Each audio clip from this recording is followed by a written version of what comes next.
Okay. So, today's message is titled, Reflection of Your Attitude. At ang ating reference verses, mga kapatid, is Titus chapter 2, verse 7 to 8. Hallelujah. In everything, set them an example by doing what is good. In your teaching, show integrity, seriousness, and soundness of speech that cannot be condemned, so that those who oppose you may be ashamed because they have nothing bad to say about you. Philippians 2, 5 to 11, in your relationships with one another, have the same mindset as Jesus. 6, who being in very nature God, did not consider equality with God something to be used to his own advantage. Amen. Rather, he made himself nothing by taking the nature of a servant, being made in human likeness, and being found in appearance as a man, he humbled himself by becoming obedient to death, even death on a cross. Therefore, God exalted him to the highest place and gave him the name that is above every name, that at the name of Jesus, every knee should bow in heaven and on earth and under the earth, and every tongue acknowledge that Jesus Christ is Lord, to the glory of God the Father. Praise God. Nihiling ko, Pastor Jan, na mag-pray. Lord God, thank you for your word, Panginoon. Pagkakataon, O God, namin pong kalalalakas ng aming pananampalataya. Lord, ikaw po maghari, ikaw may taas, Panginoon. For Jesus, I pray that you anoint, Panginoon,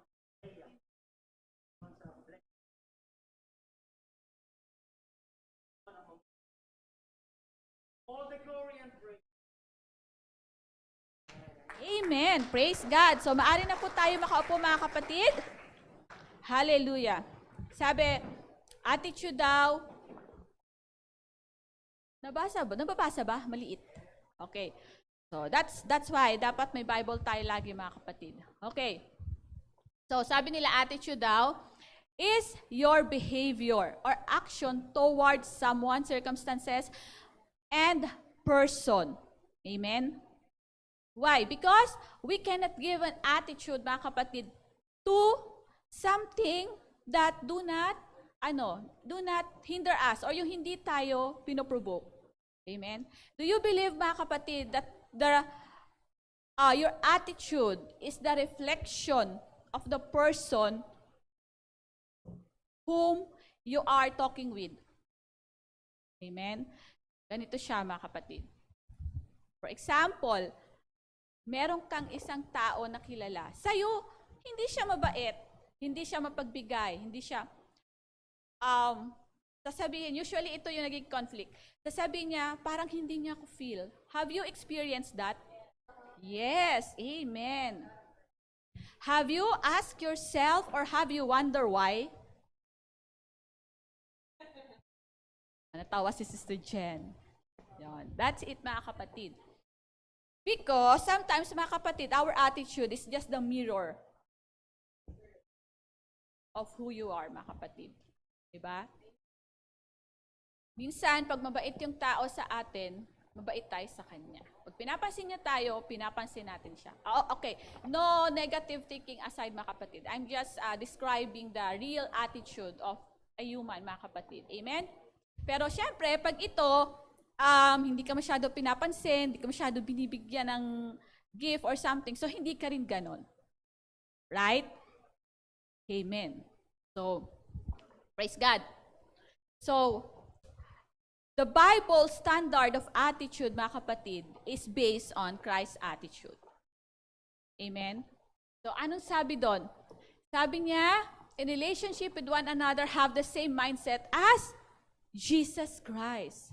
So, what kind of mindset Jesus have? Humble, loving, diba? Positive mindset, mga kapatid.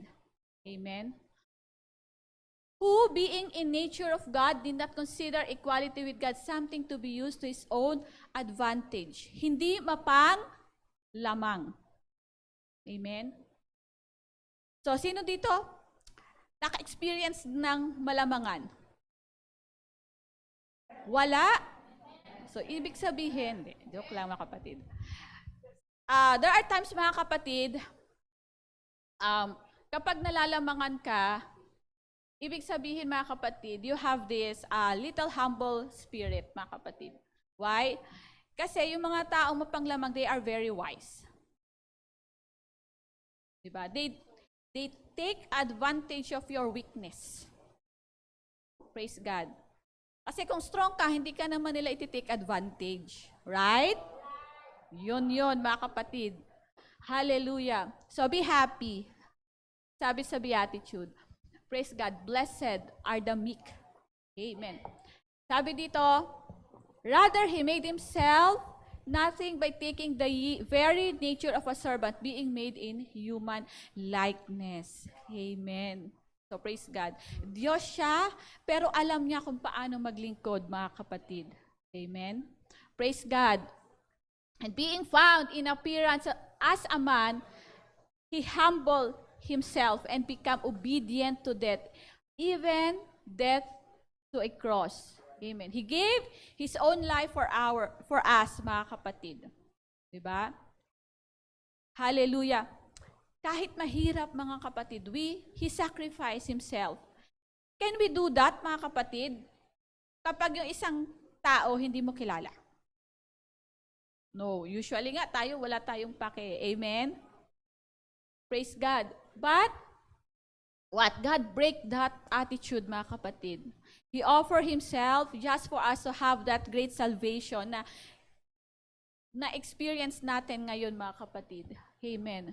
Therefore, God exalt him to the highest place and give him the name that is above every name.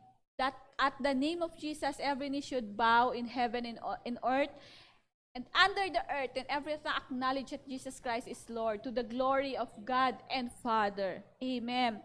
So there is a great blessing, mga kapatid. Hallelujah, Jesus, in the name of Jesus. If we have that, if we possess right attitude, mga kapatid, like Christ-like attitude, mga kapatid, great blessing, great reward, great favor, great success will be unto us. Amen. Hallelujah, Jesus. Praise God. Okay. Next, your attitude defines you. Sabi sa John 8:42-44, Jesus said to them, if God were your Father, you would love me, for I have come here from God. I have not come on my own. God sent me. Why is my language not clear to you? Because you are unable to hear what I say. So you belong to your father, the devil. And you want to carry out your father's desire.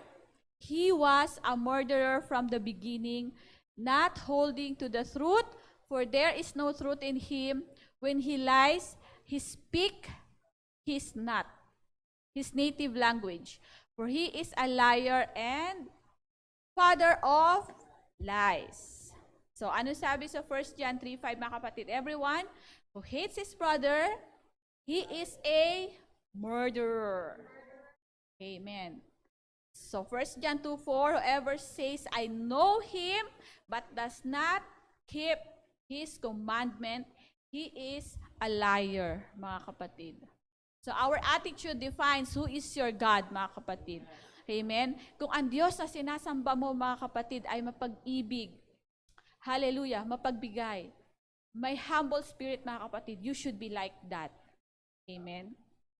Ngunit kung if you scrutinize yourself, mga kapatid, at hindi ka ganon, anong sabi ng Biblia? You belong to your father, the devil, mga kapatid. Amen. Hallelujah. Why? Because sabi sa 1 John 3:1, ano sabi doon, mga kapatid? Hallelujah. That God is love. Praise God. Amen. Amen. Sabi doon, see what great love the Father has lavished on us, that we should be called children of God, mga kapatid. Amen. The reason the world does not know us is that it did not know Him. Praise God. Hallelujah. So, we are God's children, mga kapatid. Amen? So, kailangan ipakilala natin, mga kapatid, sa mundo na tayo ay anak niya. Amen? Sa pamamagitan ng ating mga ugali at gawa. Praise God. Hallelujah. We should act like what so-called God Son, mga kapatid. Sa lahat ng bagay na ginagawa natin, mga kapatid, it reflects our attitude, mga kapatid. It defines who we are, mga kapatid. Amen? Well, attitude is bound by cultural, families, parang instill ng families, mga kapatid, social, yung mga kaibigan natin, yun, pare-parehas tayo ng mga ways, mga kapatid. Amen? But then, there must be one unique thing in us, mga kapatid. And that is the attitude. The attitude that we must possess is God's attitude, mga kapatid. There are times, mga kapatid, though Bible says that we must be perfect, for our Father in heaven is perfect. So, hindi natin dapat ginagamit yung salita na, grabe naman, napaka-perfect. Diba? But that's the Bible says, mga kapatid. Ang hirap lang talaga gawin sa totoo. Amen?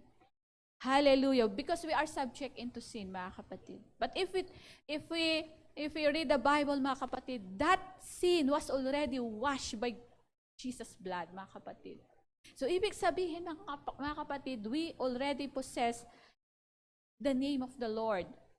Amen? So, nasa atin na siya, mga kapatid, through our spirit. So, dapat, we have that attitude already like Him. Amen? Praise God. So, hallelujah.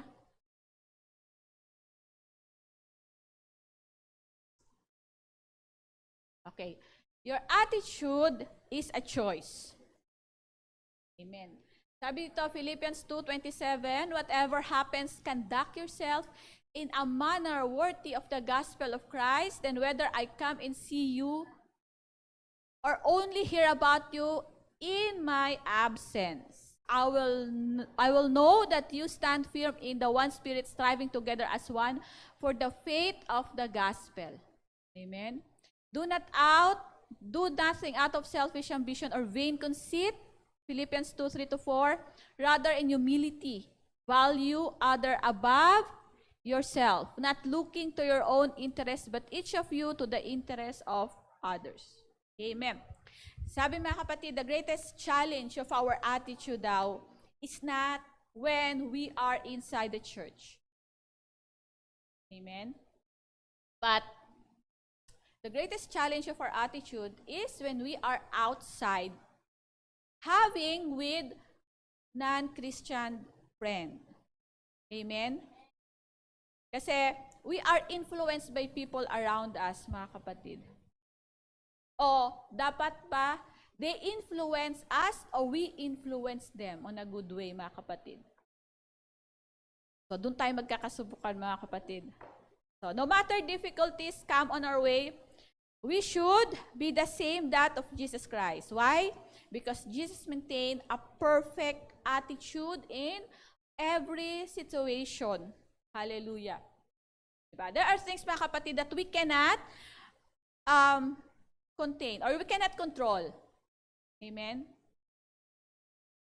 Like the time, hindi natin pwedeng pahintuin ang time. How the earth works, hindi natin pwedeng pahintuin. Like the rain to stop, or halimbawa, mga kapatid, the earthquake na huwag lumindol. No. Diba? Everything that surrounds us in this atmosphere of the earth, mga kapatid, it is created by God. And only Him that can control that, mga kapatid. Yes, we can pray that in spite of rain, kahit na may baha, we can be still with the Lord, mga kapatid. Amen? Pero, hindi natin pwedeng sabihin na, Lord, pahintuin mo na siya. Nasa Pilipinas tayo, mga kapatid. Diba? And June to December is a season of rain. So, uulan talaga. So, wag nating pahirapan ang sarili natin, mga kapatid. Amen? Yan ang plano ng Panginoon. But, never ever think that the sun stop shining, mga kapatid. Above that clouds, the sun is always there, shining brightly, mga kapatid. Amen. So, lagi nating iisipin, mga kapatid, we are like the sun. Diba? In spite of our circumstances in life, anuman yung mga pinagdadaanan natin, ulan, bagyo, yes, it can cover us, mga kapatid, but it cannot stop us for shining brightly to make us happy, mga kapatid. Amen. It cannot stop us to pray. It cannot stop us to glorify God. It cannot stop us, mga kapatid, to do the things that God requires us. Amen. So here you are today, mga kapatid. Diba? Amen. Hallelujah. So praise God, mga kapatid. Okay. Your attitude determines your relationship with others. Amen. Hallelujah. Sabi Ephesians 4:27-9, let no corrupting talk come out of your mouth, but only such as good for building up, as fits the occasion, that is may give grace to those who hear. Amen. And Ephesians 4:2-3, be completely humble and gentle, be patient, bearing with one another in love, make every effort to keep the unity of the Spirit through the bond of peace. Amen. So, our tongue, mga kapatid, aside from the heart, which is the most deceitful, it can break and make you. Amen. Small things. But it can crush the whole world, mga kapatid. Praise God. Amen.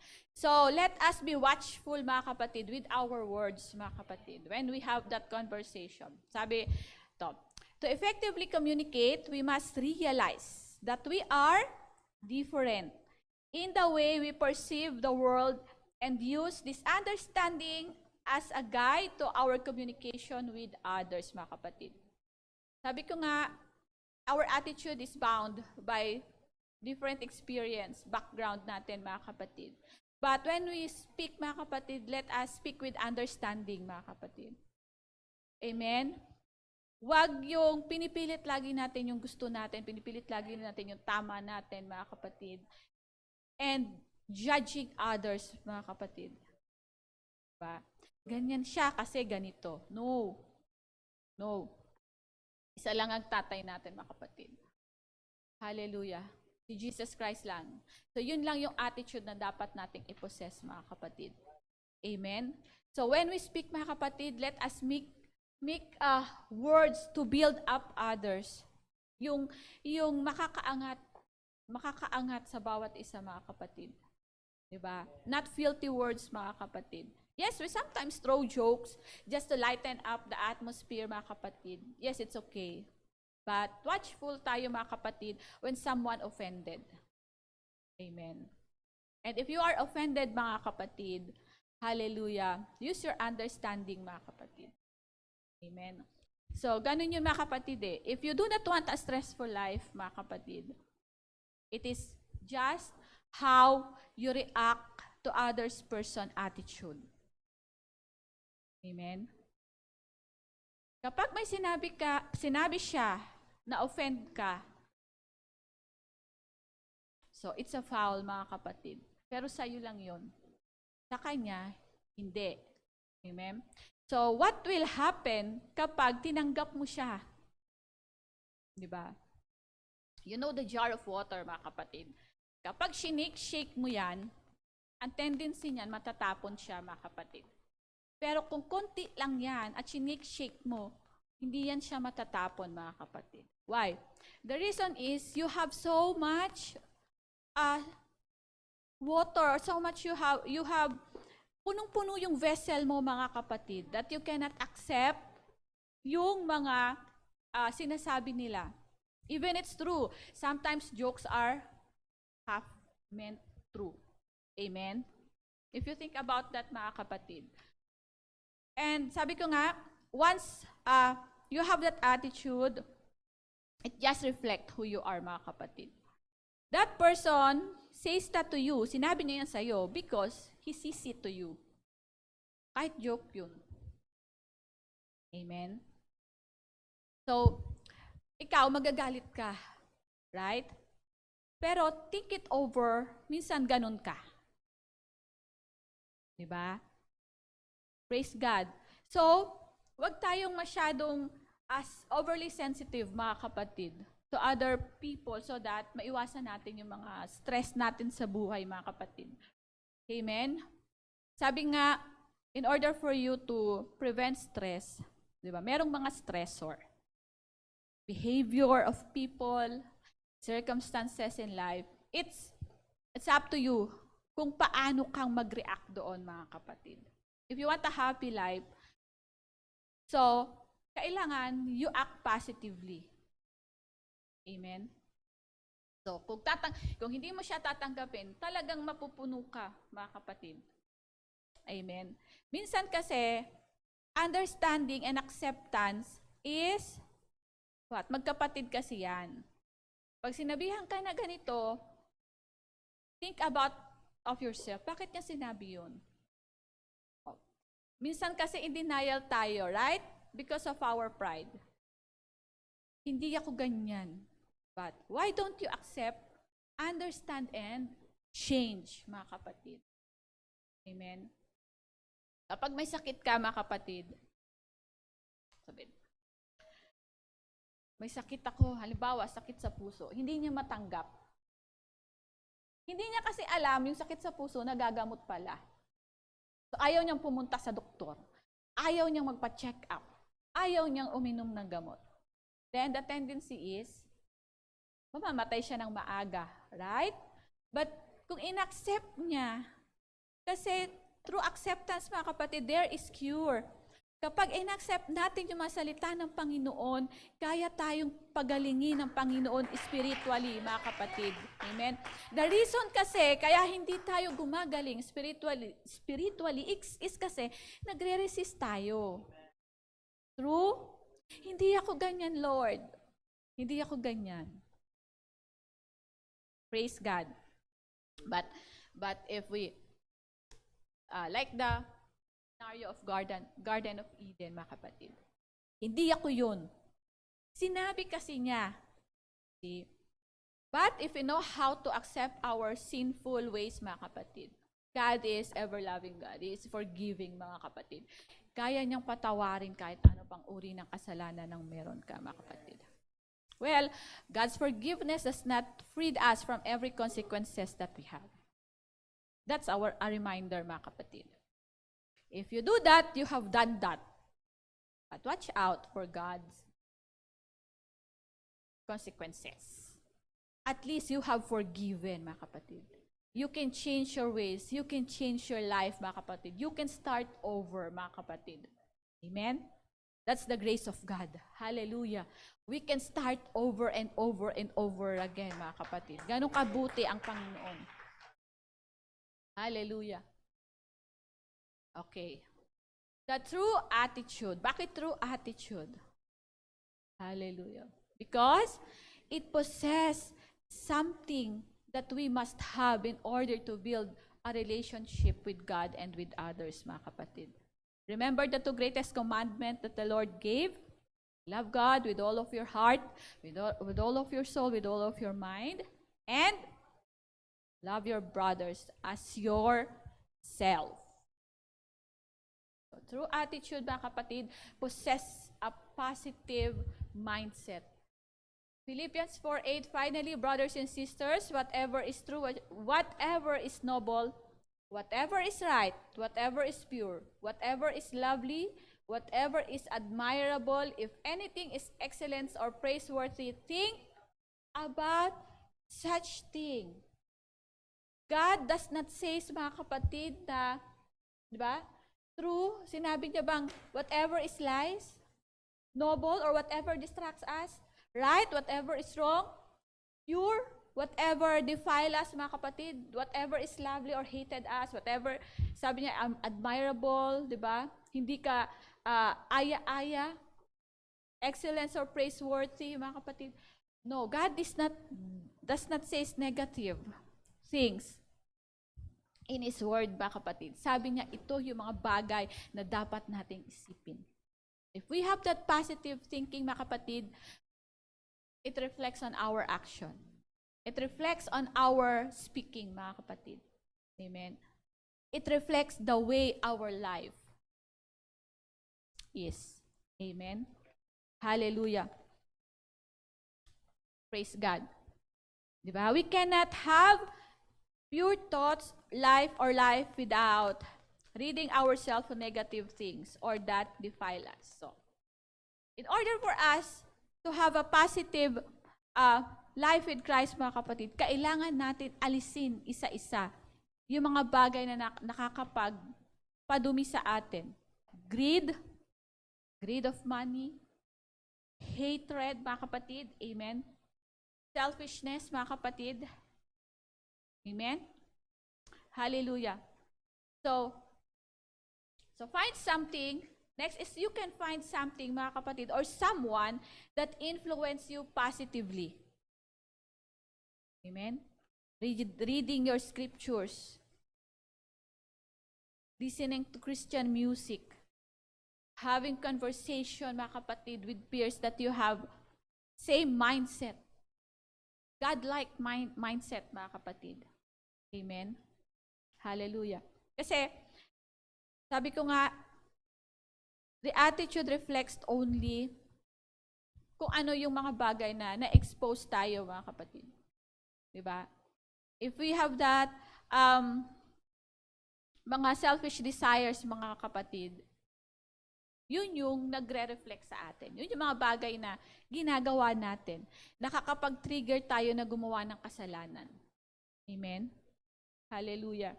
So, yun yung mga bagay na iwasan natin. So, positive things, mga kapatid, it can make us, mga kapatid. Negative things, of course, it can break us. Dalawa lang yan eh. Positive and negative. Amen. So, in psychology, mga kapatid, there are nakalimutan ko yung pang-apat. But there are 4 types of attitude, mga kapatid. Negative, positive, the neutral, and the, I forgot the 4th, parang scare, SK something, mga kapatid. But the worst is the 4th one. Bakit? Positive is positive. You can make happy, you can make your life happy, you can think, you can love, you have that joy, you can have that peace. Your fruit of the Spirit moves in a positive way, mga kapatid. Then the negative things, of course, is kabaliktaran niya, mga kapatid. Right? You can do things that beyond God's control. Yung mga bagay na hindi ka aya-aya, mga kapatid. Neutral is andun ka lang sa gitna. You can influence positive and you can influence negative. Pero yung pinaka-fourth is, yun yung pinaka-worst. I forget the term. College pa yun. Because that thing can break the positive. Yun, mga kapatid. It can do things, kumbaga evil desire na talaga, that can break a positive person, mga kapatid. So, if we have that positive mentality, mga kapatid, every day of our life, we walk with Christ, mga kapatid, we always think of the things that could uplift our, it could uplift yung mga kilala natin, or it can uplift our relationship with the Lord, mga kapatid. Amen? Hallelujah. Praise God. So, see good things to others. Always see good things to others, mga kapatid. But the Lord said to Samuel, do not consider his appearance or his height, for I have rejected him. The Lord does not look at the things people look at. People look at the outward appearance, but the Lord looks at the heart. So, the standard of the world, mga kapatid, the way we think, the way we see others, mga kapatid, is through the standards of the world. Amen? Minsan, pag tumingin tayo, karespeto siya. He has this authority, mga kapatid. Amen. Pero the way God look at him, mga kapatid, ang pangit pala ng attitude niya. Amen. So, di ba? Si Samuel, Prophet Samuel, nung inano niya si David, bata pa si David, mga kapatid. But no. David has this attitude that could, nakaya niyang talunin si Goliath, mga kapatid. Amen. So, ganun tumingin ang Panginoon, mga kapatid, sa atin. So, the same way, mga kapatid, kung titingin tayo sa kapwa natin, hindi natin dapat tinitingnan yung mga attitude nila na hindi maganda because we have our own failures too. Marami tayong mga kakulangan sa Panginoon, mga kapatid. We are even equal. It's all on our mindset na masyado tayong judgmental. But that is not God's way, mga kapatid. Always find that the things that good to him or to her, mga kapatid. Amen. Hallelujah. Lahat ng tao, mga kapatid, kahit pag-aano siya kasama, kahit siya nakapatay, nagnakaw, nasa kulungan, hallelujah, there is small sparks of goodness in his heart, mga kapatid. Amen. Amen. Okay, sino dito yung, hindi ko nasama sa illustration, ngayon ko lang naalala, yung yin-yang, di ba? Diba? We should know, all of us, kahit nakikita ng tao na we are good, it is a Taoism philosophy, mga kapatid. Would like to share kasi ang ganda ng thoughts niya, mga kapatid. All of us have this yin and yang. Yin is the darkness and yang is the light. If you are good, mga kapatid, people sees you as good. That's your yang. Tama ba? But they do not know that you have this hidden darkness, mga kapatid. Yes. So, people sees you na masama ka, mga kapatid. Magnanakaw kayo, mamatay tao, addict or something. People judge you. The world judge you like that. But they do not know that small parts in your life na hindi nila naiintindihan, mga kapatid. You've done that because you have to do this. Amen? At ikaw naman, or halimbawa ikaw, you have that whole beautiful attitude, but deep inside, mga kapatid, you have that darkness. Kaya there are times, mga kapatid, to understand people who having anxiety and depression, mga kapatid. 'Di ba? Kala mo ang saya-saya nila. Kala mo ang lively ng life nila. But we do not know yung mga experiences or pinagdadaanan nila everyday. Kasi yun lang yung mga bagay na sinushow nila. Amen? So, we must understand, but God knows everything. Even that small part of our life, mga kapatid. Amen? Hallelujah. So, always give time to encourage others, mga kapatid. Always give times to uplift others. Give your encouragement or positive opinion, mga kapatid, if someone needs it. Hindi natin binabaliwala, mga kapatid, yung mga bad attitude or something. Bible says we can rebuke them. Diba? Rebuke is better than secret love. Tama ba? Ayun. So we can rebuke that. Walang masama sa pagre-rebuke, mga kapatid. Kaya pag tayo, ni-rebuke tayo, huwag tayong nagagalit. Amen? Because it just shows that our brothers and sisters in Christ loves us because they want us to be corrected, mga kapatid. Gusto nilang maitama tayo. Amen. So, huwag tayong nagre-resist. Because if we resist, that is a sign of pride, mga kapatid. Amen. Hallelujah. Ang quiet nyo. May nakukuha ba? Amen. Okay lang. Ako okay lang ako sa quiet, mga kapatid. Basta meron kayong na-absorb. Praise God. So, this is the last. Learn self-control. Proverbs 25:28, a person without self-control is like a city with broken down walls. Oh my God. 1 Corinthians 10:13, no temptation has overtaken you except what is common to mankind, and God is faithful. He will not let you be tempted beyond what you can bear. But when you are tempted, He will also provide a way out so that you can endure it. Amen. Self-control. Hallelujah. Praise God. I'm story ako, mga kapatid. So, when we speak about self-control, hallelujah, mayroon akong story. So, may isang magtatay. So, to discipline his son, sabi niya, oh, anak, every time, binigyan siya ng bucket of nails. Sabi niya, every time na magagalit ka, kailangan magpako ka ng isang pako doon sa wall natin. At every time na hindi ka nagagalit, you have on that peaceful mind, kuha ka ng isang pako. Sabi niya, ganon. And then, sa isang araw, naka-37 na pako yung anak niya. So, galit na galit. Inis siya. Bad mood lagi. Okay. Hanggang dumating yung time na nahirapan siya magpako, mga kapatid. Kasi, pako. So, kailangan niyang i-train yung self niya, i-controlin ang sarili niya.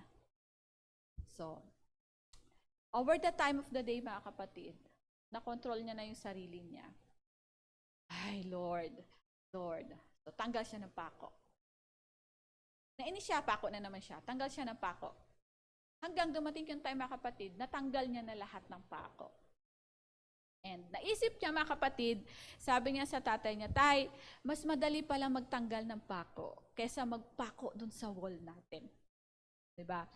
So, ibig sabihin, he has overcome his self-control dun sa anger and stress ng life niya, mga kapatid. But, sinabi ng tatay niya, halikasan. Tingnan mo yung walls natin. Puro butas. Kakapako mo. Tapos, pinahawakan niya. Diba? Puro peklat. Amen. Sabi niya, that is your anger and stress. Diba? Kahit nawala na lahat ng pako, diba? Lahat ng iniwan mo dyan is andun pa rin yung peklat, mga kapatid.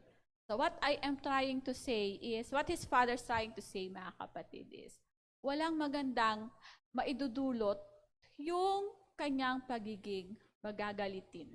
Diba? All he needs is self-control. Madali lang pala mag-self-control. Tanggalin mo lang yung pako. But every words, mga kapatid, na sinabi natin, na ginawa natin, na iniwan natin sa kapatid natin or sa kapwa natin, it will blot as scars, mga kapatid. May mga sugat na andoon siya, mga kapatid. Amen. So, we must learn how to self-control, mga kapatid. Anyway, self-control, mga kapatid, it is in our, di ba? Fruit of the Spirit, di ba? For the fruit of the Spirit is love, joy, peace, meekness, self-control, goodness. Hallelujah. Di ba? It is the Spirit that we must possess every day. Every day, mga kapatid, we must, lagi nating isipin na, if I do this, Lord, ano yung nag-gain ko? Ano yung nag-gain ko na fruit? In serving you. Wala, kasi magagalitin ka, mga kapatid. See? Hallelujah. So, sayang, mga kapatid, useless. Amen? Useless yung pagpako niya, tinanggal niya, but may blot na. Hindi niya na pwedeng takpan-takpan yun, mga kapatid. Pag tinakpan-takpan niya, still, andoon pa rin siya. So, every word that comes out from our mouth, mga kapatid, we must control it. Every action that we act, mga kapatid, we must control it na hindi nakakasakit sa kapwa natin. Amen. Praise God. Hallelujah. Okay. So this is the last na. Glory to God. You cannot change other people's attitude. You cannot change life circumstances, but you can change the way you react on it. Amen. So last story. Actually, shinare to ni Sister Josie doon sa aming group chat. Ganda ng story niya, pang husband and wife. So, merong mag-asawa na bagong kasal. And dahil nagtitipid sila mga kapatid, they opted or they choose to live doon sa bahay ng biyanan niya. So ngayon, biyanan niya, babae siya, ang asawa niya lalaki. So, doon sila nagstay at yung biyanan niya mga kapatid is, hindi naman sa hindi siya gusto, pero pinapakitaan siya ng hindi magandang attitude. Praise God. Actually mga kapatid, in marriage life, ganun talaga. Because you belong on different culture. Diba? Kailangan mo mag-build uli ng another emotion, another love, care, doon sa side ng husband mo or sa side ng wife mo para magustuhan kanila kasi hindi naman sila ang nagpalaki sa'yo at hindi rin sila hindi nila alam yung attitude mo. They are testing you in short. So ngayon, ang sungit talaga nung biyanan niya sa kanya. Lahat ng naglilinis siya, nagpapakabait siya mga kapatid, pero sinusungitan siya. Lahat ng bagay na ginagawa niya doon, hindi gusto ng biyanan niyang babae. Hanggang isang araw, naisnis siya, napikon talaga siya. Gusto niya nang mawala yung biyanan niyang babae. Nag-isip siya ng paraan mga kapatid. So, nag-confide siya doon sa isa niyang friend. Sabi niya, friend, hindi ko na talaga matiis yung biyanan kong babae. Naiinis talaga ako. Gusto ko na talaga siyang patayin. Ay, sorry for the word, but just to illustrate the story, mga kapatid. Gusto ko na talaga siyang patayin, friend. Sabi nung friend niya, sige, dahil andito ka, at hindi mo na kailangan ng advice ko, nakapag-decide ka na kasi, na gusto mo talaga siyang mawala. So, binigyan siya ng bottle of drugs, mga kapatid. So, ito, para hindi halata na may masama kang balak doon sa biyanan mo. Every morning, timplahan mo siya ng kape at ilagay mo to doon. So, yung bottle of that medicine, mga kapatid, akala niya lason. Pero sabi nung friend niya, sige, pero bago mo yan ilagay, dapat may kailangan kang gawin. So everyday mga kapatid, sabi niya, tuwing titimplahan mo siya ng kape, kailangan mo siyang ngitian. Timplahan mo siya ng kape na may pagmamahal. Lahat ng gagawin mo sa kanya, lutuan mo siya, alagaan mo siya. Kasi mawawala na siya, di ba? Ganun yung ginagawa sa mga mawawala na. Para hindi rin halata na may masama kang para hindi rin halata may masama kang balak sa kanya. So, gawin mo lahat. Pag-shopping mo siya, punta kayo sa magandang place, kain kayo sa restaurant, hanggang isang araw, mga kapatid, they have developed this connection of love. Napamahal siya sa biyanan niya at ganun din yung biyanan niya napamahal sa kanya. Nag-worry ngayon siya. Sabi niya, pumunta siya doon sa friend niya, friend, paano to? Mauubos ko na yung bottle of medicine na binigay mo sa akin, yung bottle na may lason sa akin. Mahal ko na yung biyanan ko. Ayaw kong mawala siya, friend. Sabi nga ganon. So, sabi ng friend niya, see, it's just a matter of your attitude. Sabi niya. Kasi yung bottle of medicine na binigay sa kanya, sabi sa kanya, huwag kang mag-alala. Hindi naman yan talaga lason. Vitamins lang yan.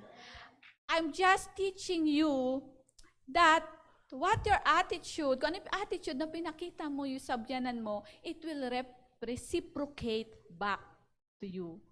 So dahil nagpakita siya ng pagmamahal, mga kapatid, nagpakita siya ng thoughtfulness, nagpakita siya ng kindness, ganun din yung binalik ng biyanan niya sa kanya. Praise God. And they have, di ba? Nag-coincide and they have that common attitude, mga kapatid. So, the same thing with us, mga kapatid. Hallelujah. People's attitude, we do not have control on that. Ganyan na sila. Circumstances in our life, hindi natin pwede paghipahintuin ang pag-ikot ng mundo. Dinisign ng Panginoon yan, mga kapatid. Hindi natin pwedeng pigilan ng lindol. Wala pang nakakagawa niyan, mga kapatid. But we can change our reaction on it, mga kapatid. Amen. Pray every day. Read the Bible every day. Diba? Ba? 1 Thessalonians said, pray without ceasing. And everything, give thanks.